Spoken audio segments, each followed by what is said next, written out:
ओशो, जिनका एक ऐसा प्रवचन जिसका नाम है संतोष कब होगा।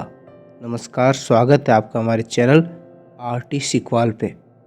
ओशो का यह प्रवचन जिसका नाम है संतोष कब होगा, इसमें ओशो कहते हैं जागो और ध्यान केवल इतना ही होगा, थोड़ी देर के लिए बाहर को बंद करेगा ताकि भीतर के स्वर में सुनाई पड़ने लगे हमें।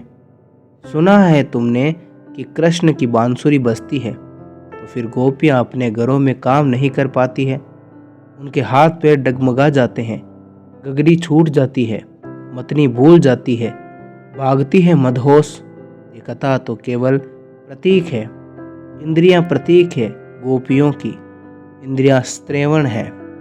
जिस दिन भीतर की बांसुरी बजने लगती है, सुनाई पड़ने लगती है, बांसुरी तो बज ही रही है, लेकिन जिस दिन तुम थोड़ा ध्यान उस तरफ लगाते हो और बांसुरी सुनाई पड़ती है, बस इंद्रियां फिर भूल जाती है अपनी मथनी, अपना दूध, अपनी गगरी, अपना काम, मदमस्त होकर भागने लगती है। वह अंतिम दशा है जहाँ भीतर के कृष्ण की बांसुरी बज रही है और सारी इंद्रियां उनके आसपास नाचने लगी। परिधि नाचने लगी केंद्र के पास। इसको हमने रास कहा है, जो कृष्ण नाच रहे हैं और गोपियां चारों तरफ नाच रही है। तुम्हारी हालत उल्टी है, गोपियां भाग रही है, तुम उनके पीछे भाग रहे हो। और ध्यान रखें, कोई गोपी उससे राजी नहीं होती जो उसके पीछे भागता है। तुम भागे गोपी के पीछे कि गोपी गई किसी और के पीछे, कि तुम बेकार हुए। वह तुम्हारा भागना ही बता देता है कि तुम अपने भी मालिक नहीं, दूसरे के मालिक होने का हक कहाँ से पाओगे। इंद्रियों के पीछे भागता हुआ आदमी, इंद्रियां भी समझ जाती है कि कैसे बेकार हो तुम, कुछ भी तुम्हारे पास नहीं है, तुम शूद्र के लिए भाग रहे हो। सचेत हो, ध्यान तुम्हें सचेत करेगा, ध्यान तुम्हारी यात्रा का आयाम बदलेगा और एक बार तुम्हें भीतर का स्वर सुनाई पड़ने लगे, क्रांति घटित हो गई।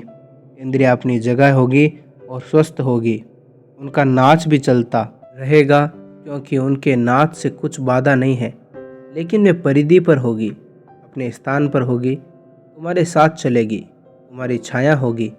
और जिसने भीतर के इस राम को पा लिया, इस भीतर के केंद्र को पा लिया, उसे पाने को फिर कुछ शेष नहीं रह जाता है, तभी संतोष फलित होता है।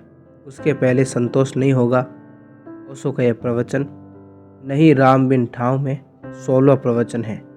आपको यह सुनकर कैसा लगा कमेंट बॉक्स में बताएं और ऐसे वीडियोज़ के लिए हमारे चैनल को सब्सक्राइब करके बेल आइकन ऑन करें। मिलेंगे एक नए वीडियो में, तब तक आप लोग अपना ख्याल रखें।